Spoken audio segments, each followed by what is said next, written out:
Hello, science enthusiasts. I'm your host, Jason Zakowski. I'm a high school chemistry teacher, but you probably know our dogs, Bunsen and Beaker. They're the science dogs on social media. This show takes what's best from their account, the curiosity and fun found there, and swirls it into podcast form. Every week, we're going to take some deep dive into an area of science and look at the research that's going on with our pets. We'll also have an expert guest who will enthrall you with their area of knowledge. This is the Science Podcast. Hello, everybody. We hope you're happy and healthy out there. Welcome to another Science Podcast episode. It is amazing. As of recording this, it has not snowed, and it is November, and there's a cool, crisp wind for sure that can take your breath away. But we've had multiple wonderful days that have been almost t-shirt weather, and there should be so much snow right now. So maybe thank you, global warming, and we shouldn't think about that. Speaking of global warming, there's not just temperature rising because of climate change. In pet science, we're going to look at why this adorable study we were tagged by it multiple times, why dogs tilt their heads. And you know, Bunsen, when he was little, he would always tilt his head, and man, it just like killed you with cuteness. Our guest in Ask an Expert is Dr. Leila Saleh, who's a chemical engineer, but also an expert in biology. Hey dogs, did you hear about the optimist, the pessimist, and the engineer? To the optimist, the glass is half full. To the pessimist, the glass is half empty. But to the engineer, the glass is twice as big as it needs to be. That's not a bad one. All right, on with the show. There's no time like science time. This week in science news, it's not just global temperatures that are rising. That sounds kind of ominous, doesn't it? Taking a backseat to everything related to COVID is climate change. We mentioned in the summer the incredible heat wave that went through Western Canada, especially British Columbia. They had incredible heat waves, just horrifying fires. One town was basically, it's no longer there. It was destroyed. 100% of the town is gone. In BC.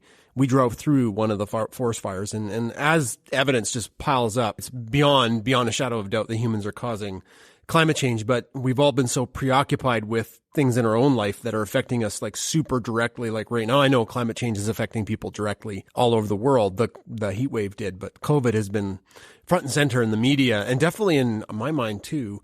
But I caught the story about something else that's being affected by climate change, and I thought it would be both interesting but also important to share it. So over the last 40 years, atmospheric readings have been constantly taken by things up in the sky, weather balloons. Did I tell a story about how I found a weather balloon? This was a long time ago.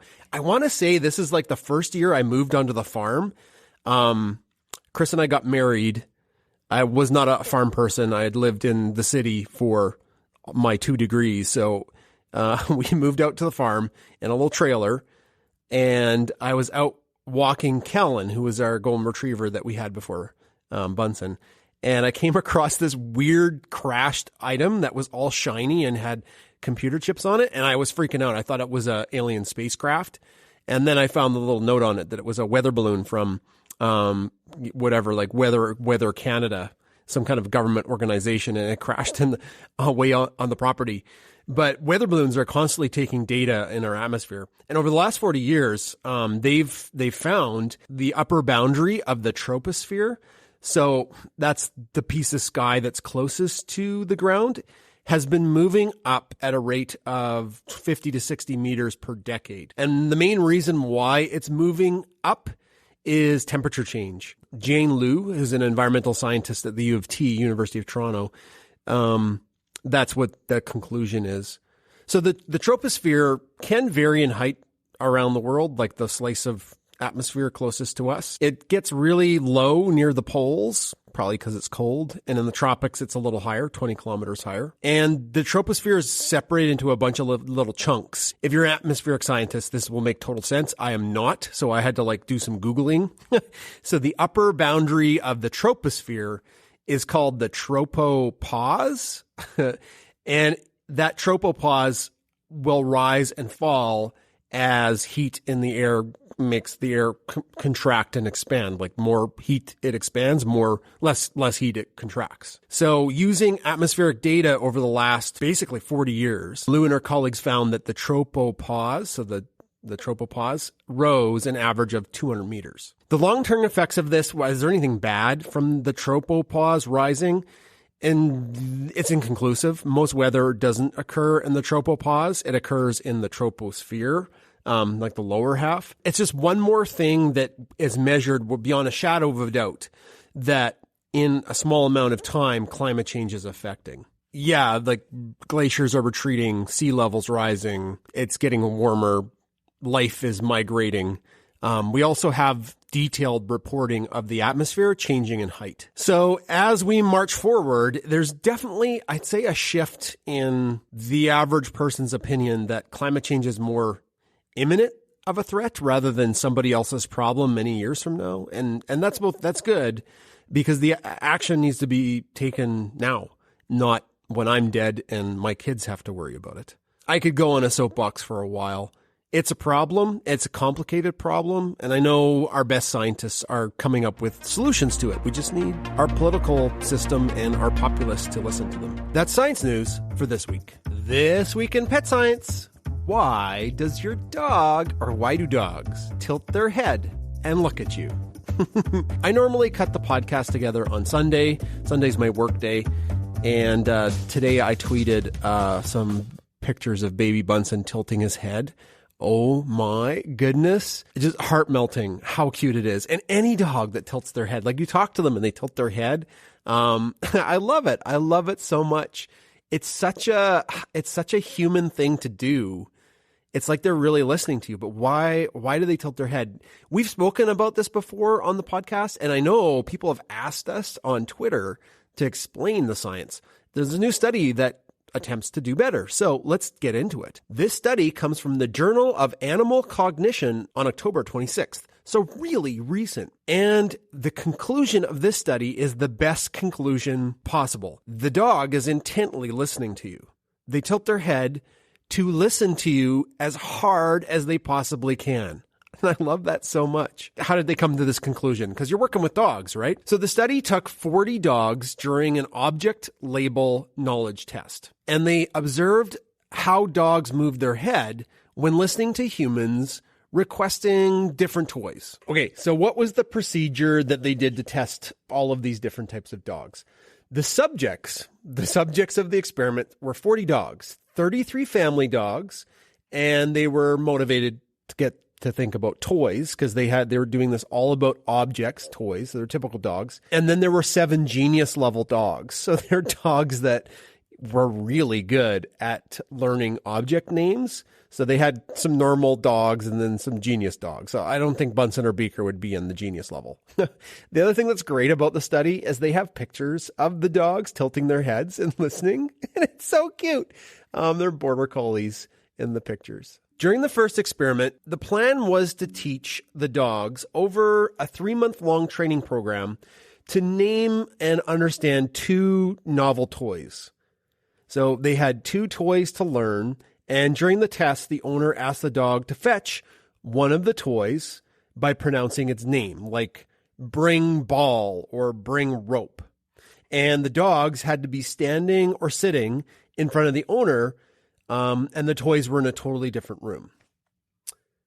And the dogs were basically, the whole purpose of this was to listen and then go get the toy and bring it back. That first experiment basically called the dogs that couldn't do the task. So experiment 2 continued with the dogs that could do the task. So they kind of like weeded out all the dogs that didn't get with the program. None of the family dogs made the cut, and only 6 of the genius level dogs made the cut. And the procedure was similar, but it included some new toys that the owner had introduced to the dog. So the ones they were trained to retrieve, but also some new toys. And again, the dogs were put in front of the owner, or the tester, right? And they were standing or sitting, and they had to go get it and bring it back. Further, experiment 3 took those 6 dogs again, and they participated in a further study. And the dogs had about a week to learn 6 new toys, and then 12 additional toys in the second phase. So in the first phase, they had to learn 6 new toys and then 12 new toys in the second phase. In both phases, on the 7th day, they were tested for their outcome. And it was, again, the toys were scattered on the floor in one room, and the dog and the owner were another, and the owner would go request a toy, and the dog would have to bring it back. What they found is that upon hearing the owner's request for a familiar toy, the dogs that were really good at the task tilted their heads significantly more than a typical dog. So they were like listening intently.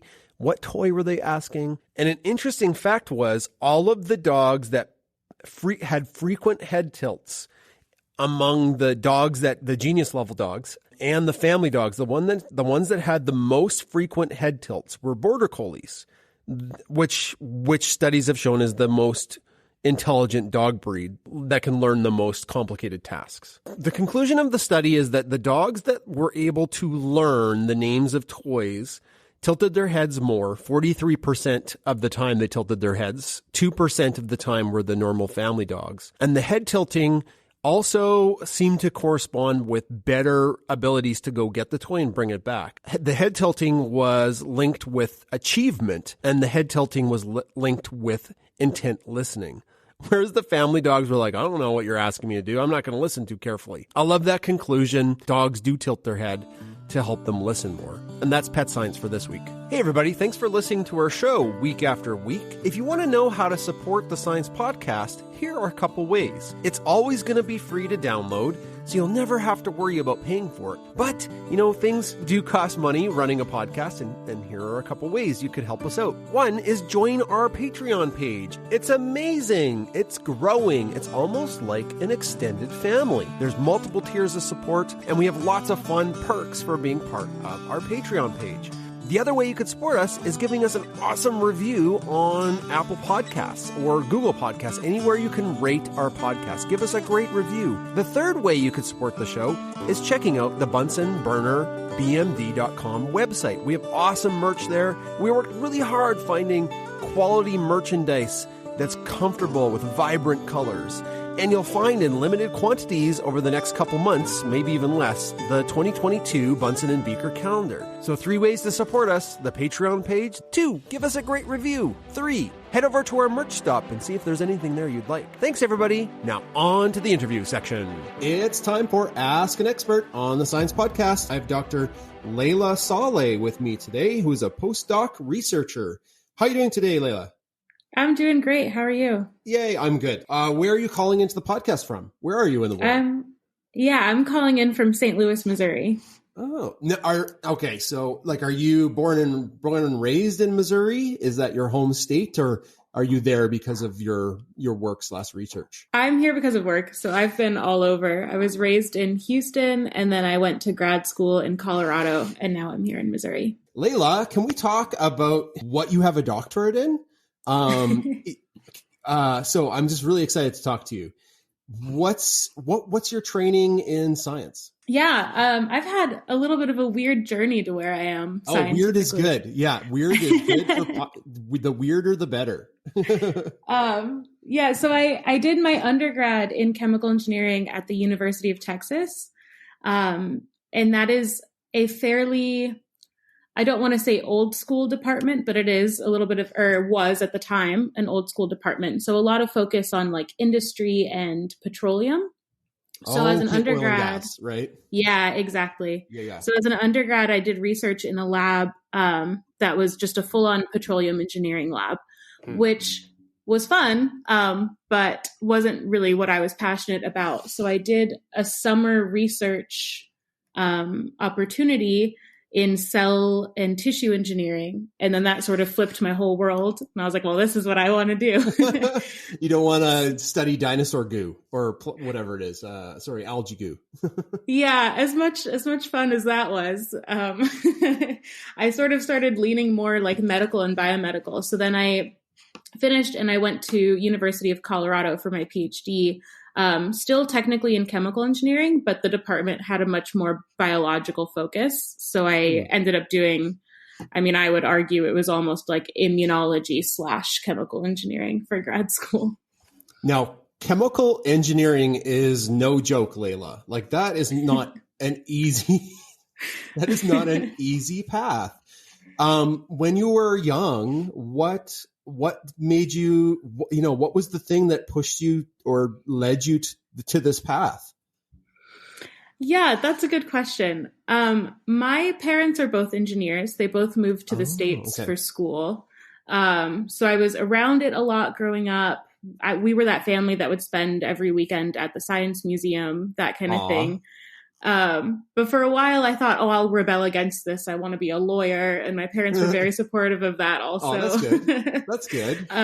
Yeah. And then when I was in high school, I took AP chemistry and I just had a lot of fun with it. And I was talking to my chemistry teacher. I was like, I think I might want to major in chemistry.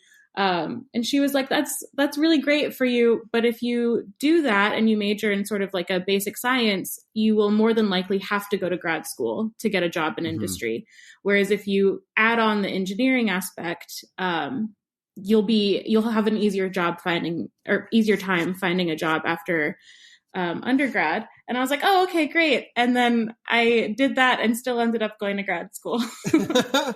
Well, I mean, it's no joke to get a doctorate. Like, congratulations. That is a tough slug. Thank you. And chemical engineering, I'm a chemistry teacher, so I only have an undergrad in chemistry. And my top students, like the cream of the crop that I've taught, they're the ones that go into the chemical engineering, and it's a rough go. Like it's pretty challenging. So well done there too.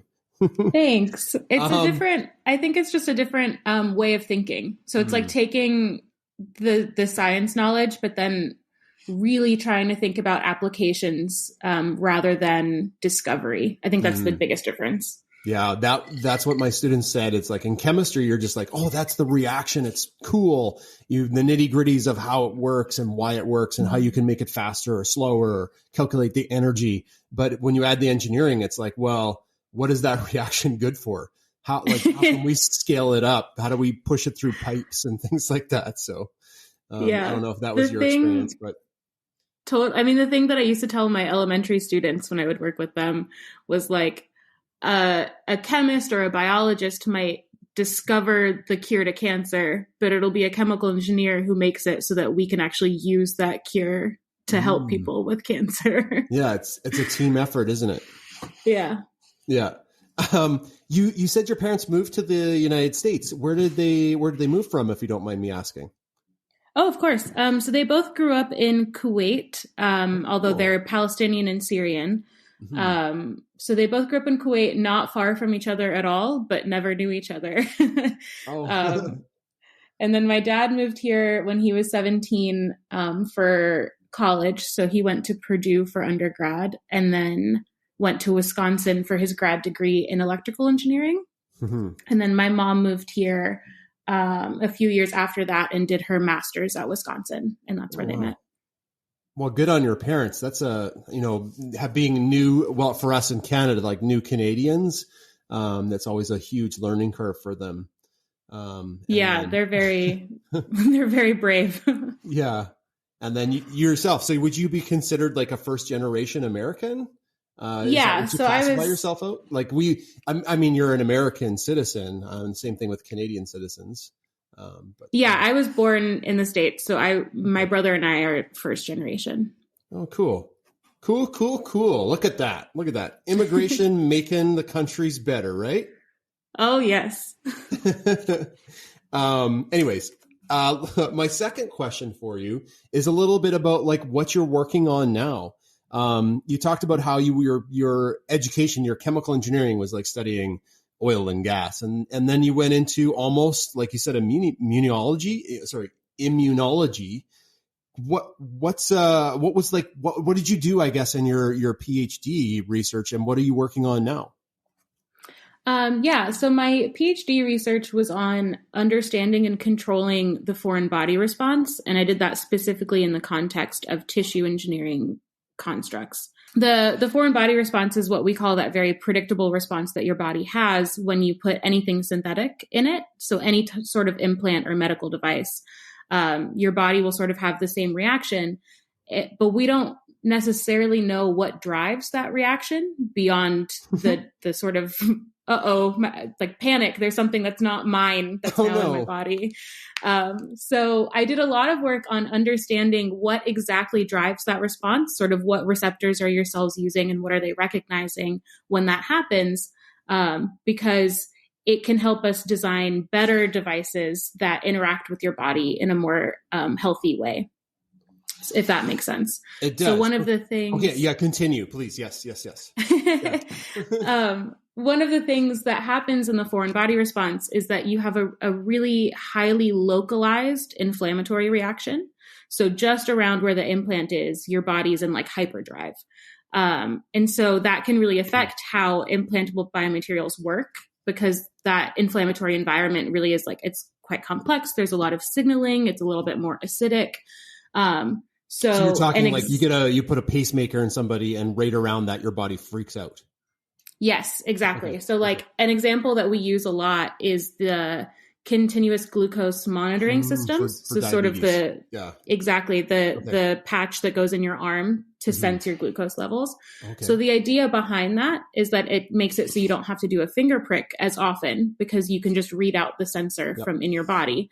Yeah, I have high school students with that, and they really like it. Yeah, it's quite nice, and it makes your life a lot easier because you're not constantly pricking your finger. But it needs to be recalibrated more often than it was designed for, because that reaction right around where it's implanted can affect the way the sensor works. Oh, like your body's immune response is messing with it. Exactly. Yeah. Oh, interesting. I had no idea. Yeah, so that's one example. And then I worked on that same problem, but in the context of tissue engineering constructs. So a little bit different application, but same idea. Okay, so is it any of it hush hush? Can you tell us what you were like? Is it just kind of like we tried it to see how it would work, or is there anything coming about because of it? There's nothing quite like on the market yet out of it. But in terms of tissue engineering, so like the field is moving forward quite quickly.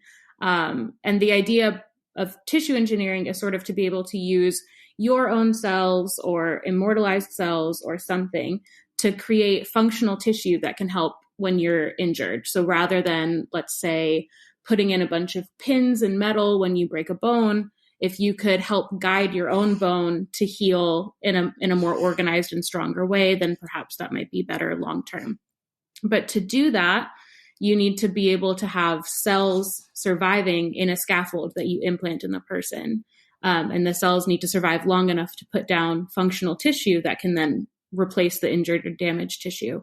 And it's those cells that were a little bit problematic with the foreign body response, because if you put them in a synthetic scaffold, your body will recognize the scaffold and sort of attack it. And then so then you're sort of like, as the cells are trying to work really hard and build bone or build cartilage or whatever the tissue is, your body's constantly attacking them and you're sort of hampering their progress. It's like in New York, when I was in New York City, there was scaffolding everywhere. And it would be like, as soon as the construction companies put up scaffolding, the New Yorkers would just start tearing it down. Like they're like, what's this? And they just start ripping it apart. Yeah. It'd be so frustrating. Or it would be, and it would be like if as the New Yorkers were tearing down that scaffolding, the building crumbled because it needs the scaffolding long enough to like be structurally sound, right? As they're working on it.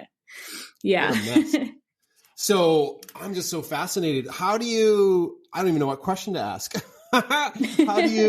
how do you one, like guide the cells to do this? And my second question was, what the heck is an immortal cell? You said that, and it sounds totally cool. I'm sorry if these are the wrong questions. I'm just like, no, okay. They're not at all. So I'll answer the immortalized cell one first. Like are they like quicker. Some Greek, descended from some Greek? No, I'm just kidding. But it just sounds cool. Yeah, so there are basically cell lines that we use in lab settings that we can culture, and immortalized just means that we can culture them indefinitely, and they won't die or change as we culture. So every time you passage a cell line, so every time if you're growing them in a dish, if they get confluent, which means they take up all the space available to them, you can lift them and plate them on more plates or bigger plates and give them more room to grow. Every time you do that, that's called a passage. Okay. And when you isolate cells from someone's body and passage them, you have quite limited passage number available to you. So after, let's say, for example, 3 or 4 passages, the cells will start to die or they'll start to transition and won't be the same, won't have the same properties that they did before. Whereas an immortalized cell line will sort of stay the way that you had it over and over and over again. And you can passage 25, 30, 40 times. Wow. So some of them started as cancer cell lines. They don't start from Wolverine, or they don't start from Wolverine or something like that. Like you. No, although Wolverine with his super healing would have solved a lot of our problems if we could get his cells. Oh yeah, right. Because his immune system obviously didn't attack the adamantium. Yeah. Anyway, sorry. I don't mean to derail us. I just find this so fascinating. This may be the last thing is like where do the immortal cells start? Like how?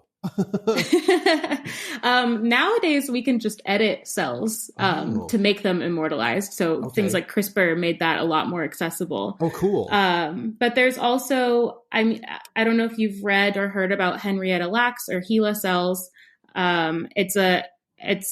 I don't think it's my place to quite tell her story, but there's a really great book called The Immortal Life of Henrietta Lacks that talks about her story. But she basically had a cancer, and doctors sort of without her permission isolated her cancer cells and found that they were immortalized and could just grow on in culture. And a lot of our medical discoveries over the past 50 years can be traced to work done on her cells. Oh, wow. So cool.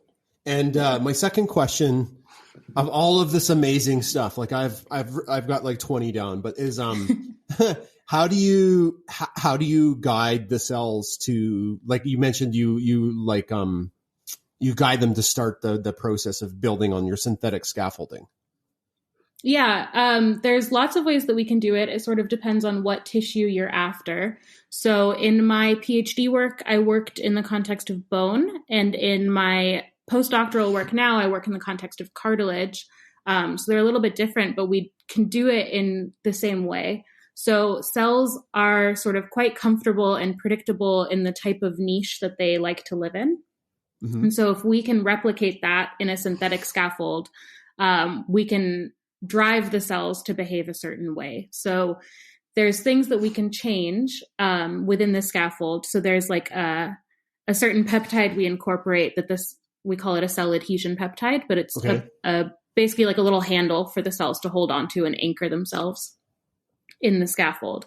And the concentration of those handles basically affects how spread out your cells are in the scaffold, because they want to hold on to as many of those handles as they can. So if you have a lot more of them, your cells are more tightly attached and a little bit more spread out over the scaffold. If you have fewer handles, the cells are more rounded. Maybe each cell is only attached to 1 or 2 points. And that morphology change of rounded versus spread out can help drive a certain differentiation pathway. We can also incorporate chemical cues. So sort of little signals within the gel that when the cell reads it, thinks, oh, okay, I'm in a cartilage place, and starts to transition into a cartilage-like state or a bone-like state based on what the chemical cue is. And all of these little grabby peptides, is that helps defend this whole system against your immune system? Is that part of or is this separate? That is a little bit separate, but it all combines, because ultimately it helps you make functional tissue. And the idea is that the functional tissue, so just like the scaffolding on a building, right? Eventually the goal is to just have the building stand on its own without that scaffolding there. So eventually we want these cells to break down the scaffold that we put them in, so that you just have tissue left and no more scaffold. And so if you can get to that point, then your body obviously will be a lot happier with just functional tissue. Oh, right. The body's like, oh yeah, okay, that's part of me now. I get it. It's not super weird. Yeah. Yeah. Less panicked. I love it. Okay. Well, that's so interesting. The last sort of The last question I have before we move on to the next one is, this is seeming to me like almost the cusp of science fiction. Like do you feel that way sometimes? I do a little bit. There's people are doing really, really neat work. This is outside of what I do specifically, but I think what is really exciting about tissue engineering is applications that maybe I never thought about. So I'm focused on putting things in the body, but there are people who are basically making full like organ models that they're just growing in the lab, and you can do things like drug screening on them in a way that's much more efficient and much more realistic than just screening on cells. Mm-hmm. So right, like this drug, you can basically heart cell versus a actual heart, right? Exactly. Yeah. Oh. Yeah. Or you can like grow. There are people who are able to mimic the blood-brain barrier in a dish so that you can see what drugs can pass through the blood-brain barrier. What are they doing in that space? Because that's a big question mark in a lot of drug development. And they can just do it in a lab now. I think that is very science fiction-y and also very, very exciting. That is cool. Now, this isn't out there. One more question. This is an out there thing with the ability to put stuff in the body that you're working on and synthetically grow tissue. Are we ever going to get to the point where like full on organs are going to be available to people like for transplants? That's a really good question. I want to say yes. I would love to say yes. I don't know how close we are to that necessarily. But I think there's a lot of really, really smart people working towards that exact goal. Well, you're part of this team. You're a really, really smart person too. Thank you. I've sort of transitioned a bit now. So in my postdoc, I'm working on almost making like smart organs or smart tissue.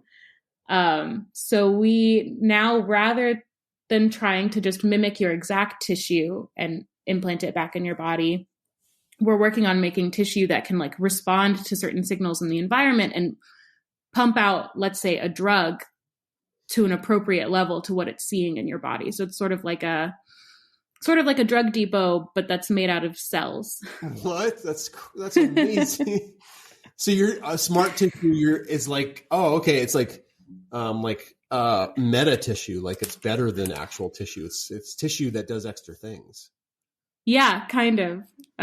So we're doing it in the context of like an inflammatory rheumatoid arthritis. Oh man. So, because as something happens, your body's like, oh, and then it releases the drug and then you feel a little better. That's the idea. Yeah, totally. And just on a feedback loop. What the heck? Are you having success with that? I just started my postdoc. I'm coming up on my 1 year mark. So I'm sort of still getting my feet under me, but I think so far I feel good about what I've done. So I think we're getting somewhere. Goodness. They need you. I mean, if this pans out, you could have tissue that releases like dopamine, the same amount of chemical, like when you pet a dog. But then you wouldn't need to pet dogs. No, that's a bad idea. But then you wouldn't need the dogs, exactly. Yeah, you need dogs and cats and other like rabbits and things that are fuzzy. Okay. All right. So my next question, it's in your bio, and I'm just curious about it. It's I might pronounce it incorrectly. Gila Lab. Did I say that right? Or the Gila Lab? Yeah. Gila Lab. Okay. What the heck is the Gila Lab? Gila. That is my advisor at WashU. Yeah. Okay, so is it an actual lab where stuff happens and there's a bunch of folks like you working on stuff, or is it just like a building? I don't know. So that's our group. So Farsh Gilak, Dr. Gilak is my advisor, and we're quite a big group. There's 30 plus of us in the lab, and so we're sort of all working towards answering some of the same basic questions, but we're coming at them from different viewpoints. So if you were to generalize, you could say like we're an orthopedic lab. So bones and joints. But Oh. there are people working on how, so you can develop arthritis after injury, so post-traumatic osteoarthritis. There's people working on how to prevent that or reverse the damage from that. There's people working on how, so something that's really interesting that came out recently from our group is that, so people have always sort of oversimplified that obesity and arthritis are linked just because someone is heavier and it's putting more weight on their joints. But people in our group have sort of shown that it's actually, there's specific signals that come from certain types of fat, and they communicate with the cells in the joint. So it has nothing to do with the increased weight on your joint. And that's just like, do you have this specific type of cells there or not? So they're sort of, in general, we answer questions. Sorry, I sort of went off on a loop here. So maybe I'm just stunned. I could talk to you all day about this stuff. It is like science fiction to me. Like, do you get warm fuzzies about like what your group is doing? Like this is potentially life-changing for people if some of this stuff pans out, right? Yeah, it totally is. And I think that was something that was really important to me, even when I was transitioning into grad school and trying to decide what sort of projects I wanted to work on, is like how tangible it is really exciting. Like it's something that I can, oh man, yeah. You can see how it will affect people. Whereas sort of the petroleum engineering work I was doing in undergrad, not that it's not important, but it was less obvious to me how it was going to directly help people. Yeah, if you know anybody with like just arthritis for a second, if you know anybody with chronic pain and you can lessen that's their whole life right there, right? Absolutely. Yeah. Oh my goodness. Wow. Huh. Okay. I'm just a little stunned right now. I'm so glad I'm talking to you. This is very interesting. I'm happy to hear that. We're going to take a little bit of a right turn here. We have some, I only have you for so much time, and we have some of our standard questions that we ask our guests for. And one is, because we combine science and pets, we ask our guests about a pet story. Do you have a pet story you could share from your life? I do. So I have a mini dachshund named Butler. What? You've got a mini dachshund? He is very cute and very ferocious. Oh no. I adopted him when I first started grad school, so he's sort of been my buddy through this whole process. But he's very small. He weighs like 9.5 pounds. Oh my goodness. It's like the size of Bunsen's paw. Yeah, he's smaller. My little brother has a cat. He's smaller than my brother's cat. Oh no. But I would go to the dog park with my friends, and he is small, but he doesn't know that he's small. Oh no. So we would often hang out like on the big dog side of the dog park, because he can handle himself. And he prefers to just run around chasing dogs rather than physically playing with them. So I'm not concerned about him getting in a fight or anything. But one time we were there, and this woman was telling me that a small dog there had been attacked recently, and she was just sort of worried for us. So we went over to the small dog side, and we're sort of alone over there, and our friends and their big dogs were on the big dog side. Oh. And then out of nowhere, I hear my friend's dog yelp. Like, I don't know if she got bit or what, but she yelped really loud. And my little Butler runs, squeezes himself through the little gap in the gate to run over and rescue his friend. Oh. And I think that's the best Butler story. He's just so like tiny and protective, and, will accomplish impossible feats to go take care of his friends. If somebody had videotaped that, you'd like slow-mo it to like, I need a hero, right? That would be a great absolutely. With his ears flopping as he runs. Somewhere after midnight, right? Yeah. I love it.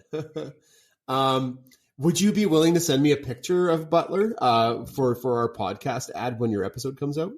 Absolutely. Yay. Do you know how old Butler is? You said you adopted him. Yeah. I think he's around 7. So when I adopted him, he was very malnourished and very small. And so they told me at the shelter that he was about a year old. And when I took him to the vet, she said, oh, maybe he's probably closer to 6 months old. So he was like a puppy. Somewhere in that pocket. Puppyhood. Yeah. The good thing let's say 7. Oh, 7? Okay. Yeah. The good thing about little dogs, and we do not have little dogs, like Bunsen's a big dog and Beaker's like a medium-sized dog, is my sister has a little tiny like mini Yorkie Porky thing or whatever they're called. Like it's a Maltese Yorkie cross. I'm not sure. Morkie. Morkie. There we go. That's what it is. And he doesn't eat hardly any food. Like when when you take him camping, it's like a tiny little Tupperware, and that's like a week's supply of food for. And when we go with Bunsen, it's like we have to bring a dog food bag, like one of the giant ones, right? It's just ridiculous. Oh yeah, it costs me like $20 a month to feed him. What? It's like $20 a day for Bunsen. It's ridiculous. Okay. What an adorable story. Thanks for sharing that. That's great. The other question that we ask our guests is to share with us a super fact. And a super fact is something that you know that when you tell people, it kind of like blows their mind a bit. And I'm not going to lie. Literally while you were talking about your science, my mouth was hanging wide open. So like I'm going to have to pull my brain back inside my head after we're done talking. But do you have a super fact for us? Oh, that's a lot of pressure now. My super fact has to live up. I've always been really interested in like weird medical history. I just think it's so cool how a lot of the things that we take for granted now actually came about or how we learned about them. Oh. And so one of my favorite, I guess it's less of a fact and more of a story, but one of my favorite stories is about scurvy. So like the vitamin C deficiency that causes your body to sort of break down. And when it was, so initially people assumed it was an infectious disease because it was affecting sort of whole isolated communities. So like the whole ship, like the whole crew of a ship, right? That's the classic, like pirates got scurvy. Yeah. Scurvy. Exactly. Yeah. Or one that I hadn't thought about is like a gold mining town that was really far off of supply lines and normal travel routes. So they didn't have as much access to fresh fruits and vegetables. Like that whole town would develop scurvy. And so people thought it was infectious because it was these sort of like tight-knit groups of people that were getting it. Wow. I never thought. Okay. Yep. It's so cool. And so they were trying really hard to sort of replicate it in an animal model because that's how we study a lot of diseases. But the problem is that most animals synthesize their own vitamin C. So they don't need to get it from their diet. So they can't develop scurvy. There's just like every animal they were trying wouldn't get it. It's also not infectious. So they were trying to like, take a piece of tissue from an infected person and put it in a mouse, and that's not going to do anything. No. And so eventually they figured out it was a diet thing, but they couldn't induce it. They were trying in like mice and pigeons and I think even in amphibians, and it just wasn't working because most animals make their own vitamin C.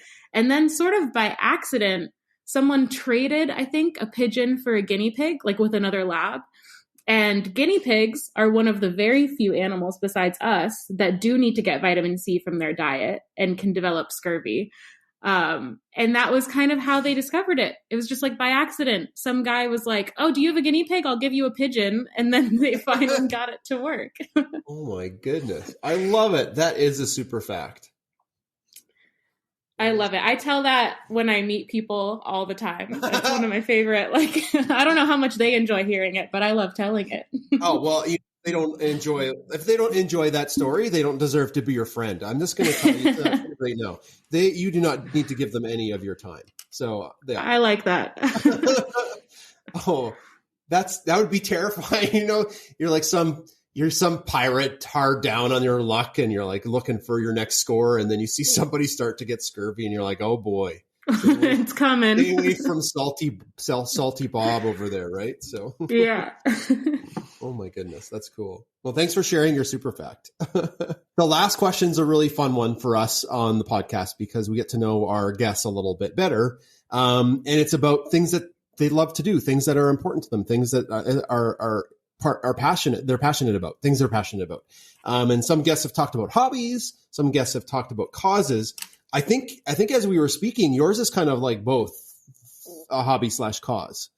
Could you talk about a little that? bit? Yeah. Yeah. Could you talk about that? Yeah. Back when I was in undergrad, got involved with a group that aimed to bring science education to sort of underserved or underfunded schools. And what I didn't realize before I started working with them is that a lot of schools that don't have great funding can't really afford to teach science until the year that it's tested on the standardized testing or state exam. Okay. So that varies a little bit state to state, but usually it's like 5th or 6th grade. So you can imagine by the time you're 5th or 6th grade, you're 10 years old, things don't come as easily to you as let's say math or reading or things that you've been exposed to basically the entire time you've been in school. And it's obviously quite frustrating if the first time you're seeing science, it's just really confusing and a new concept to you. So that, you can imagine, sort of discourages students from continuing with science because they're frustrated, they're not able to get it as easily. And that really, really limits the diversity of the pool of students we have that eventually go into science, like higher education and careers. So we worked really hard to bring science education to kids before the year that it's on the state exam. So specifically at these schools that couldn't afford to have sort of regular or early science education. And so we did these after school programs, and the whole goal that we had in mind was like, how do we get kids thinking about science in their daily lives? Because it's everywhere, right? So you can think of the classic, like colligative properties, right? Like adding salt to your boiling water when you make pasta. And what does that mean? And how does that change the boiling point? Why do we do that? Why do we throw a handful of salt into the water? Or salting the roads when it snows to keep it from icing, things like that. So what I ended up getting really involved in outside of that was just as a hobby, I picked up pottery. Oh, cool. And then, yeah, and it's really fun. It's really relaxing. But the glazing process is just straight up chemistry.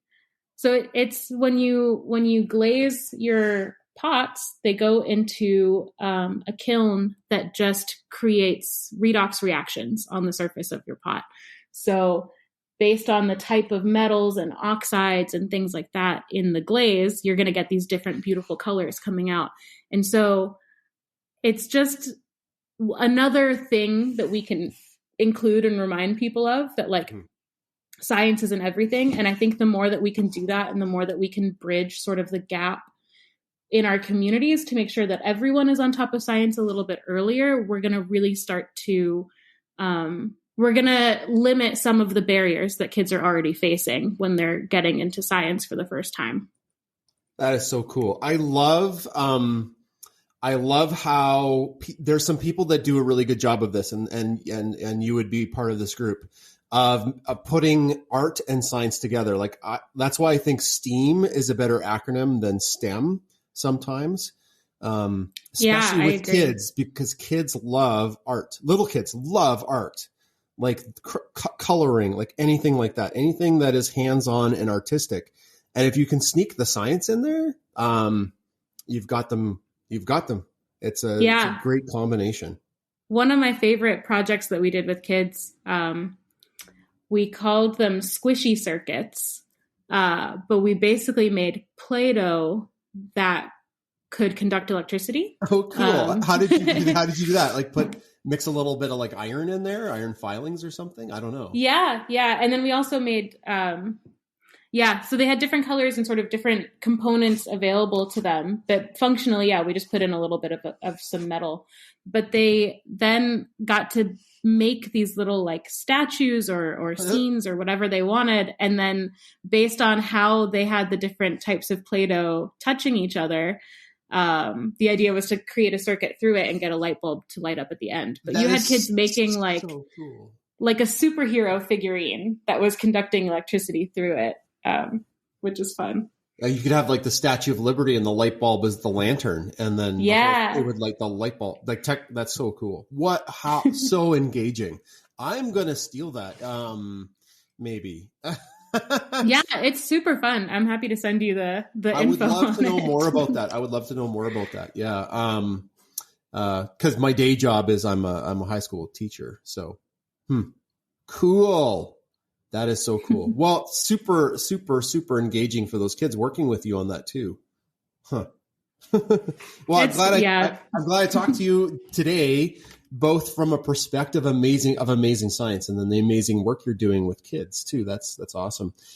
Thanks. It's been my pleasure to talk to you today. Thank you for giving up time to chat with us on the Science Podcast. Where can people follow you on social media? Do you have accounts people could follow? Yeah, I'm on Twitter. It's just my name. So at Leila S. Saleh. There's lots of fun Butler pictures on my Twitter and also some science content. I'm gonna check that right now. Maybe I didn't go down low enough to see Butler. Yeah, I think it's been a minute. He's sneakily in some pictures. Oh, there you go. Yeah, I did definitely creep your Twitter profile. I must have missed Butler's picture, so might have to go back there and take a look. So everybody that's listening, I will have a link to Dr. Saleh's Twitter account in the show notes. So you're just one click away from good science and maybe the odd picture of Butler. Well, have yourself a great kind of mid-morning. Thanks for taking time to talk to us today. Thank you so much. I really enjoyed it. Okay, it's time for story time with me, Adam. If you don't know what story time is when we talk about stories that have happened within the past 1 or 2 weeks. Dad, do you have a story? So my story is lately Bunsen has been coming to sleep in the bed with Chris and I. Normally he doesn't do that. And I guess the whole thing is if I'm not in bed fast enough, Bunsen's there. And he takes up the whole covers. So if Chris is under the covers, then Bunsen lays on the covers. There's no covers for me, except maybe a tiny sliver for like my knee and my left shoulder. And Chris cackles like that. I'm like, I'm going to freeze. I'm going to get frostbite. And she's like, ha ha ha. Sucks to be you, sucker. And Bunsen is immovable because he's a giant bear.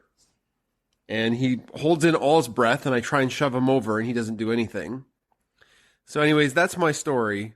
Eventually, Bunsen does leave because I think he gets too hot. But yeah, you gotta be quick, or you don't get the covers. That's my story. I was just doing tricks with Beaker, and she's so smart. But Mom, do you have a story? I sure do. So my story has to do with the walk that we went on this past week. And drum roll, Bunsen found a bone.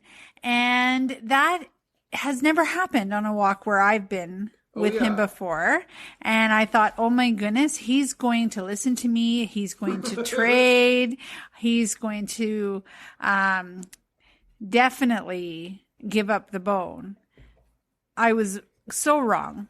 Never have I been so wrong. Globally wrong about that. He was definitely by Felicia with me as well as everybody else. Did you just say bye, Felicia? I just said bye, Felicia. Bunsen takes off with the bone. Oh, okay. Because that's what he does. It's like la la la, undeterred.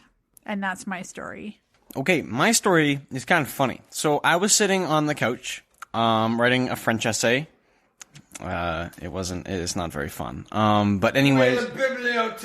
Yeah, that's French. Anyways, I was sitting there, and there's like a small sliver of space beside me, and like Beaker sort of put her head beside me on the couch. And I'm like, oh, okay, Beaker's there. And then she looked at me in the eyes, and then she cried at me. I'm like, oh, she might have to go outside. So I like sort of moved to sit, like moved to stand up, and she stays there, which means that she probably doesn't have to go to the bathroom. So I slightly shift to my left, and then Beaker just walks up onto the couch. So she was crying to just sit on the couch with me. And that's pretty funny. That's pretty cute. Beaker's a pretty cute dog when she's pretty cute. Also, if you don't know, they're just always so in the way. Like where you're walking, they'll both take up the most amount of room possible. Like they find a way to make it so then you can't walk at a comfortable pace. You have to sort of like hobble so then you don't step on them. Yeah. So anyways, that's story time. I hope to see you guys on the next podcast episode. Bye-bye. That's the end of another Science Podcast episode. Thanks for coming back week after week to listen to us. Special thanks to our expert guest, Dr. Leila Saleh. What a great conversation. We'd also like to give a shout out to our top-tier patrons on Patreon. Without their support, we wouldn't be able to do what we do. Take it away, Chris. Chris Kelly, Samantha Dodd, Kimberly Bond, Nate Stephenson, Debbie Anderson, Courtney Proven, Renee Hardy, Mary Ryder, Shelby Leggett, Dan Fry, Mary Coos, Katla Lynch, Marianne McNally, Andrea Persons, Elizabeth Bourgeois, Karen Beth St. George, Bianca Hyde, Leila Perillo, Lynn Armstrong, Lisa Swartz, Catherine Jordan, Donna Craig, Lila Asher, Jody Ogren, Liz Button, Kathy Zerker, and Ben Rathert. For science, empathy, and cuteness.